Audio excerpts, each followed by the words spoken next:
Quand on est plombier, en général, pour se déplacer, on a sa camionnette avec tous ses outils. Mais Romain, lui, ne jure que par son vélo cargo. J'imagine même pas l'état de ses mollets en fin de journée. Allez, Ansel, on l'appelle tout de suite. Salut Romain, comment ça va? Ah, salut Charlène, ça va et toi? Ça va super. Mais dis donc, t'es parti pour livrer une pizza? Ah non, là je pars pour une intervention de plomberie dans le 20e et je suis un petit peu pressé. On s'appelle là-bas? Allez, je te suis.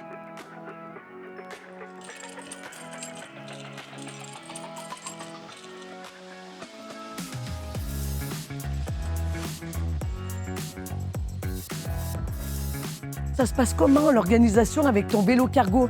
Allez, raconte. Eh ben écoute, ça se passe plutôt bien sur Paris parce que j'arrive à mettre tout le matériel qu'il me faut pour mes interventions. Des outils de base qui ne me quittent jamais comme ma caisse à outils, du silicone, des petits raccords de PVC, tout ça. Et après, je prends du matériel plus spécifique à chaque intervention. Et c'est pas trop lourd? Non, ça va. Alors parfois, on est un peu chargé, mais heureusement, il y a l'assistance électrique qui permet de gravir les collines de Ménilmontant, de Montmartre, de Montparnasse. Ah, tu triches un peu alors. Un petit peu, mais c'est nécessaire. Allez, on Allez, c'est t'accompagne. parti. Oui, c'est le plombier. Merci beaucoup. Tu nous racontes un peu ce que tu es en train de faire? Alors là, on est ici aujourd'hui pour remplacer donc ce mitigeur d'évier qui fuit. Le client me fournit le matériel et moi donc je m'installe et je vais devoir du coup faire tout le raccordement en dessous et remplacer donc aussi tout le système de vidage qui lui aussi se met à fuir quand on fait couler l'eau.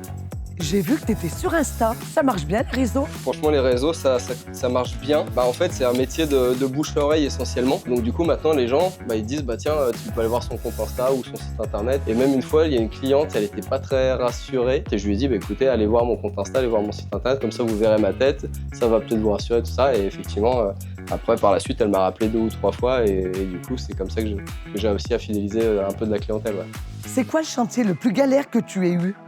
Il y en a un chantier qui m'a bien stressé, une intervention sur le réducteur de pression qu'il fallait faire. Et au moment de remettre en eau, la vanne générale était très vétuste, elle s'est mise à fuir. Le problème, c'est que si elle cédait, il y avait des litres d'eau qui se déversaient chez la cliente.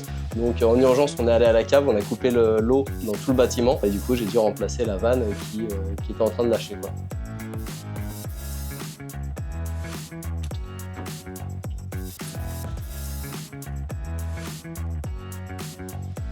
Hop. L'eau chaude est chaude et l'eau froide est froide. Parfait. Hop. Maintenant, on va aller s'occuper de la VMC. Donc là, maintenant, on va aller installer des nouvelles VMC chez le client. Donc l'idée, c'est de remplacer ces vieilles VMC par des toutes neuves.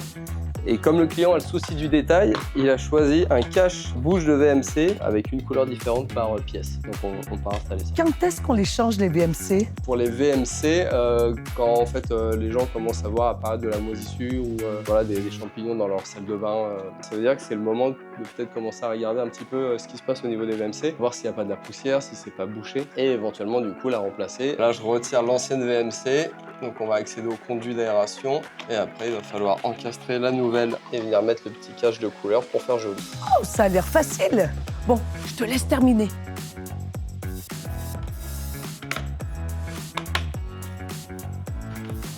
Et voilà, intervention terminée, on passe au prochain client. T'as toujours fait ça? Alors non, il y a quelques années, j'étais journaliste et community manager. Et puis j'en ai eu marre d'être derrière l'ordinateur 8 heures par jour pendant 10 ans. L'année où je suis tombé papa d'ailleurs, où ça m'a un peu chamboulé et que je voulais faire quelque chose qui rende fier mes enfants et donc avec moi je peux faire de moi. Je suis allé me former à la plomberie chez les Compagnons du Devoir pour justement faire ce métier, faire essentiellement du dépannage sur Paris et en vélo cargo. Pourquoi le vélo? T'es cycliste? Non, le choix de vélo en fait il s'est fait assez intuitivement. Déjà par conviction écologique pour diminuer mon empreinte carbone de mon activité et aussi d'un point de vue financier et même d'un point de vue pratique. Là regarde, on est garé juste devant chez le client. En vélo en fait je gagne en réactivité et en vitesse entre 2 interventions. Par exemple je peux traverser Paris en 30 minutes. Contrairement à une voiture, j'ai pas d'essence à payer, j'ai pas de place de stationnement à payer. L'assurance elle est minime donc financièrement parlant c'était plus intéressant aussi. À ce que je vois, tout roule pour toi. Ouais, tout roule. Allez, merci Romain, on se rappelle bientôt. Au revoir. Avec plaisir, à bientôt.